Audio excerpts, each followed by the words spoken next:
మాజీ మంత్రి హరీష్ రావు ఇంటికి బీఆర్ఎస్ వర్కింగ్ ప్రెసిడెంట్ కేటీఆర్ వెళ్లనున్నారు. 15 రోజుల పాటు లండన్ లో ఉన్న కేటీఆర్ ఇవాళ ఉదయమే హైదరాబాద్ కు వచ్చారు. ఈ నేపథ్యంలో హరీష్ తో తాజా రాజకీయ పరిణామాలపై కేటీఆర్ చర్చించనున్నారు.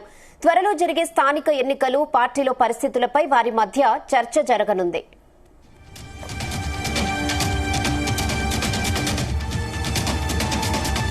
ఇదే విషయంపై మరిన్ని అప్డేట్స్ బ్యూరో చీఫ్ నరేందర్ అందిస్తారు. నరేందర్, రైట్ అయినా BRS working president KTR UK పర్యటన దాదాపు 2 వారాల పాటు వెళ్లారు.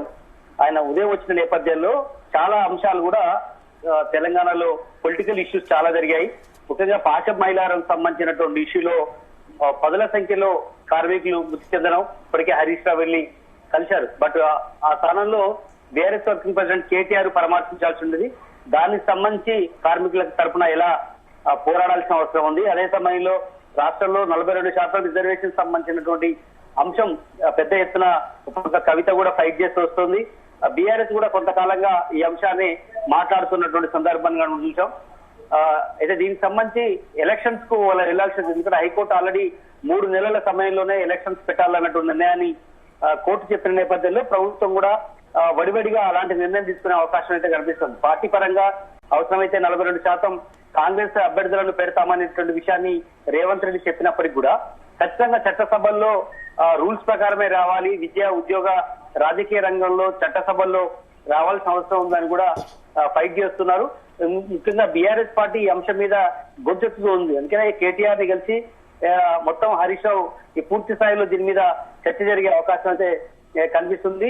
అదే సమయంలో రాష్ట్రంలో చాలా అంశాలు కూడా ఉన్నటువంటి పరిస్థితి ఉంది. ఎందుకంటే బనకచెర్ల ఇష్యూ మొన్న కేటీఆర్ అంతకంటే ముందు కూడా ఇక్కడ మాట్లాడి కూడా వెళ్ళడం జరిగింది. రేవంత్ రెడ్డి ఇప్పటికే 2 సార్లు కూడా ఆయన యూకే పర్యటన సందర్భంలో పెద్ద ఎత్తున బీఆర్ఎస్ పార్టీని కానీ కేసీఆర్ ని ఆనాడు జరిగినటువంటి ఒప్పందంలో భాగంగానే సంతకం చేయడం వల్లనే బనకచెర్లలో సంబంధించినటువంటి దీనికి సంబంధించిన ప్రాజెక్టు ఆంధ్రప్రదేశ్ కడుతోంది. దీనంతటికి కారణం ఆనాటి ముఖ్యమంత్రి కేసీఆర్ అన్నటువంటి నిందను చెప్పిన నేపథ్యంలో ఈ అంశాన్ని ఇంకెంత ముందుకు తీసుకెళ్లాల్సిన అవసరం ఉంది. అవసరంతే ఢిల్లీకి వెళ్లి పెద్ద ఎత్తున ఒత్తిడి తీసుకురావాల్సిన అవసరం ఉందనే విషయాన్ని కూడా ఇరువురు చర్చించే అవకాశం అయితే కనిపిస్తుంది. హరీష్ రావు కేటీఆర్ కలయిక అనేది మనం లాస్ట్ టైం కూడా చూసాం.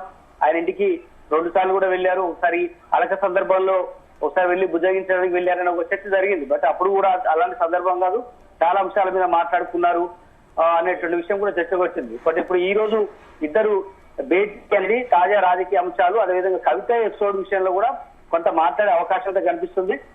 నిన్న ఒక టీవీ ఛానల్ కి ఇచ్చినటువంటి ఇంటర్వ్యూలో కూడా కొంత నర్మగర్భంగా ఆమె కవిత మాట్లాడినటువంటి సందర్భాన్ని కూడా మనం చూడాలి. కేటీఆర్ అంశాన్ని కొంత దాటవేసే ప్రయత్నం చేసింది. మేమంతా కలిసే ఉంటామని చెప్తున్నప్పటికీ కూడా కొన్ని విషయాల్లో ఆమె వైవిధ్యాలు పాటిస్తున్నటువంటి పరిస్థితి కూడా ఉంది. ఈ రోజు ప్రెస్ మీట్ లో కూడా నేను బీఆర్ఎస్ సంబంధించిన వ్యక్తి అని కూడా కవిత చెప్పింది. కనుక కొంత శాంతించినట్టుగానే కనిపిస్తుంది. ఈ అంశంలో కూడా ఎక్కడొక్కడ పులిస్టా పెట్టుకోవాలి. ఎందుకంటే మన పార్టీలోనే ఇలా 2 వర్గాలుగా వెళ్ళిపోతే అవతల పార్టీ దీన్ని క్యాచ్ చేసుకునే అవకాశం ఉంది. కాబట్టి కవిత ఎపిసోడ్ కూడా ఎట్లా మనం దాచిగా ముందుకెళ్ళాలి, కేసీఆర్ దగ్గరికి తీసుకెళ్లి కవిత విషయంలో పులిస్టా పెట్టియాలి అన్నటువంటి అంశం మీద కూడా మాట్లాడే అవకాశం అయితే కనిపిస్తుంది. అదేవిధంగా ఇంతకుముందు మాట్లాడినట్టుగా వాటర్ కి సంబంధించినటువంటి కృష్ణా బేసిన్ కానీ గోదావరి బేసిన్ సంబంధించినటువంటి నీళ్లకు సంబంధించినటువంటి ఇష్యూలో గడిచిన వారం 10 రోజులుగా ఇష్యూ నడుస్తున్న నేపథ్యంలో దీనికి సంబంధించి కూడా మరొక ప్రెస్ మీట్ కేటీఆర్ పెట్టే అవకాశం ఉంది. లేదా రేపు లేదా ఎల్లుండి ఆయన మీడియాను అడ్రస్ చేసి మాట్లాడతారు. అట్లా చాలా అంశాలు కూడా ఉన్న నేపథ్యంలో కేబినెట్ లో తీసుకున్న నిర్ణయాలు ఏవి కూడా అమలు కావట్లేదు. కనుక ఈ అన్ని అంశాల మీద మాట్లాడే అవకాశం ఉంది. అదే సమయంలో సెప్టెంబర్ 30 లోపల అసెంబ్లీ సమావేశాలు కూడా జరపాల్సిన అవసరం ఉంది రాష్ట్ర ప్రభుత్వం. కనుక ఈ అన్ని అంశాల మీద కూడా ఇరువురు చర్చించే అవకాశం అయితే కనిపిస్తుంది.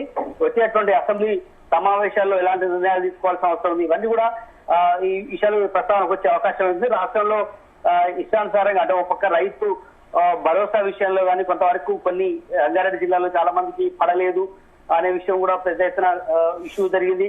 దాని తర్వాత ఇందిరమ్మ ఇళ్లకు సంబంధించినటువంటి విషయాలు ఎలా ముందుకెళ్ళాలి, ఎందుకంటే స్థానిక సంస్థల కంటే ముందే ఇందిరమ్మ ఇళ్లు విస్తరణ ఒప్పుకున్నారు. బట్ ఆ విషయంలో ఇంతవరకు ముందుకెళ్ళట్లేదు. యువతకు సంబంధించినటువంటి దాంట్లో లక్షల మంది నుంచి అప్లికేషన్ తీసుకున్నారు. వీటి మీద ఎలా పోరాడాల్సిన అవసరం ఉంది అనేది కూడా ఉంది. ఎందుకంటే కేసీఆర్ పూర్తిగా ఫామ్ హౌస్ కే పరిమితం కావడం, హరీష్ రావు పక్క, కవిత ఒక పక్క, కేటీఆర్ ఒక పక్క, ముగ్గురు మాత్రమే పార్టీని ముందుకు తీసుకెళ్తున్న నేపథ్యంలో కవిత ఇష్యూ కొంత గడిచిన 2 నెలలుగా కొంత ఇబ్బందికరమైన నేపథ్యంలో వీళ్ళిద్దరు మాత్రమే పార్టీని ముందుకు తీసుకెళ్తున్నారు. కనుక వీరూరి కలయిక అనేది పార్టీలో ఇంటర్నల్ గా చాలా అంశాలు మాట్లాడుకుంటారు. బట్ బయటికి మాత్రం రాజకీయానికి సంబంధించినటువంటి అంశాలు మాత్రం ఈ మనం చెప్పుకున్నటువంటి అంశాల మీదనే ప్రధానంగా చర్చించే అవకాశం అయితే కనిపిస్తుంది. Okay Narender, thanks for the updates.